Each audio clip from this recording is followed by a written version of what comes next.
Mr. Wael Attili, we would like to ask you to introduce yourself, just your most important achievements since you graduated from the university. Okay, well, basically, my name is Wael Attili. I have a blog called chatili.com. I'm a partner and co-founder of tootcorp, also as well as co-founder of Kharabeesh for creative content company. I've started my career before university actually, when I was in the 10th grade or ninth grade.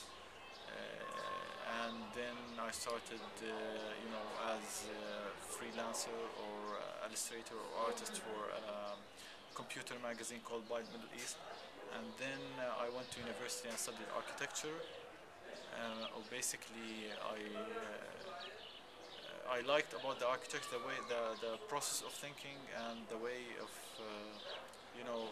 taking design forward, because for me architecture is the mother of all design and innovation.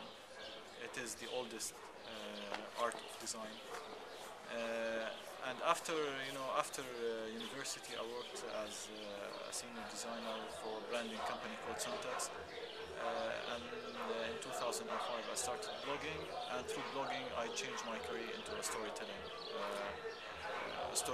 and then started the storytelling company and the storytelling career. Mr. Wael, according to my information, you graduated from the Jordanian University, Yeah. and in your introduction, you mentioned the issue of education in the Arab world as a case of the bad situation we live. Therefore, I want to ask you about, was there a rule for the Jordanian University or for paying at the Jordanian University in the achievements you just mentioned?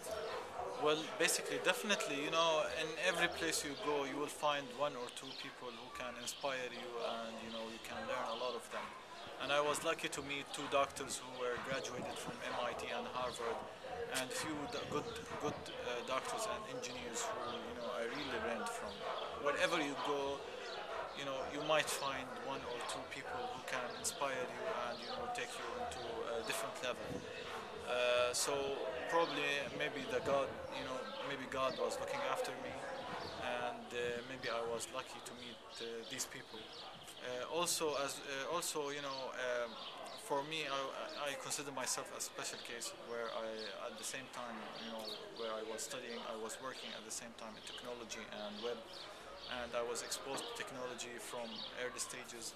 So being exposed to the outside world and learning from outside the educational system is really important. And I believe that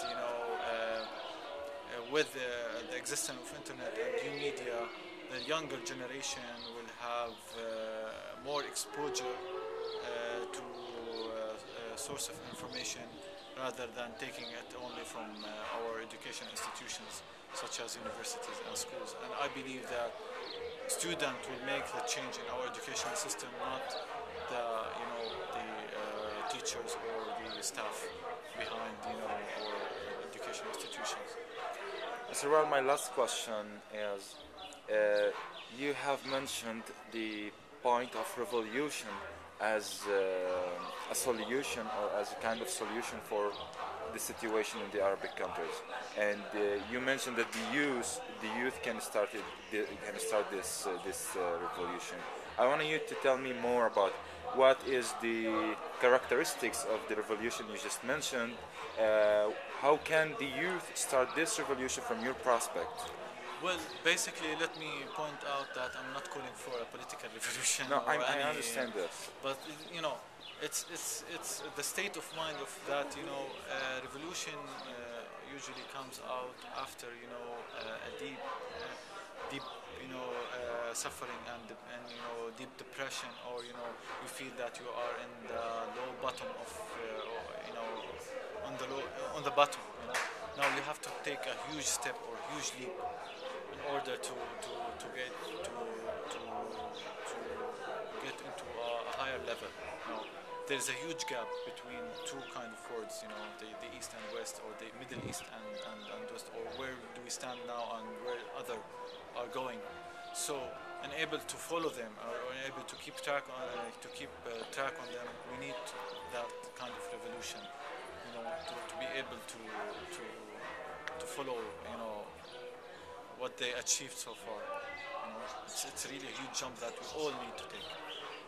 Do you mean? Oh, sorry. You just mentioned at the first when you said I don't mean a political revolution. I understand this, but I wanna add the last point. Do you think that the revolution or the characteristics you just mentioned will be faced by political obstacles or social obstacles? And if yes, what these obstacles would be, and how can youths face it? Simply, the obstacle is fear. Yeah. Fear. They will fear. Everyone is going to have a fear from change. You know, fear will drive these obstacles and will nourish these obstacles. But believe me, I don't think that we are hopeless cases. I believe that there are some political regimes here in the regions are aware of this, and they want really the change. The problem is not only with the regimes, it's only with the people themselves. They need to realize that they need to have, they need to change their mindset, the way they think, the way they live, the way they, their needs, their priorities. It's all have to be changed from the bottom up, and not from up to down. Mr. Ra, thank you so much for bringing your views.